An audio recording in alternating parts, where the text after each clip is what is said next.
मालवणमध्ये गेले. खरं तर त्यांनी त्यांच्या दुसऱ्या भारतीय जनता पार्टीचे नेते निलेश राणे यांनाच याचा जबाब विचारायला पाहिजे होता.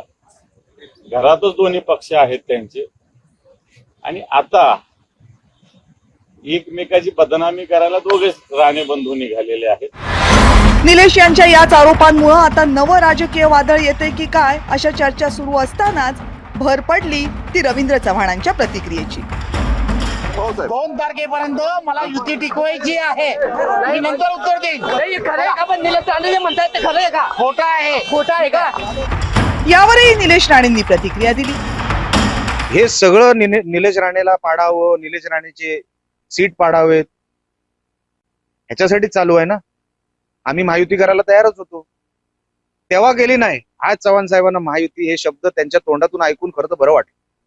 त्यांना अजूनही महायुती हे शब्द आठवतात, हे खरोखर बघून बरं वाटलं. मला तेवढीच आठवण करून द्यायची होती की साहेब महायुती अजून आहे, ती टिकली पाहिजे. आपणही सहकार्य करा, मी करेन. म्हणजे निलेश राणेंचा सगळा राग कुणावर आहे? रवींद्र चव्हाणांवरच. कारण 2. एक तर कणकवलीची निवडणूक, जिथं दोन्ही राणे बंधूंची प्रतिष्ठा पणाला लागली आहे. याशिवाय रवींद्र चव्हाण गेल्या काही वर्षांपासून डोंबिवलीमध्ये वास्तव्यास असले तरी ते मूळचे कोकणातलेच आहेत.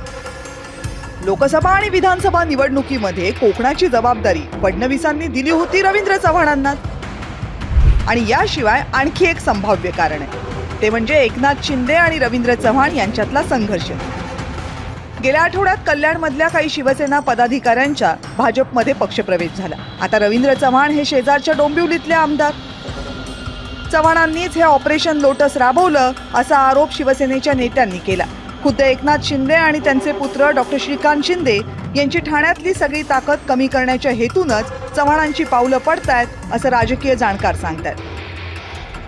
आणि म्हणूनच चव्हाणांना डॅमेज करणारं स्टिंग ऑपरेशन करण्यासाठी थेट ठाण्यातून हिरवा कंदील दाखवण्यात आलाय का अशी चर्चा सुरू झाली आहे. ब्युरो रिपोर्ट, जय महाराष्ट्र.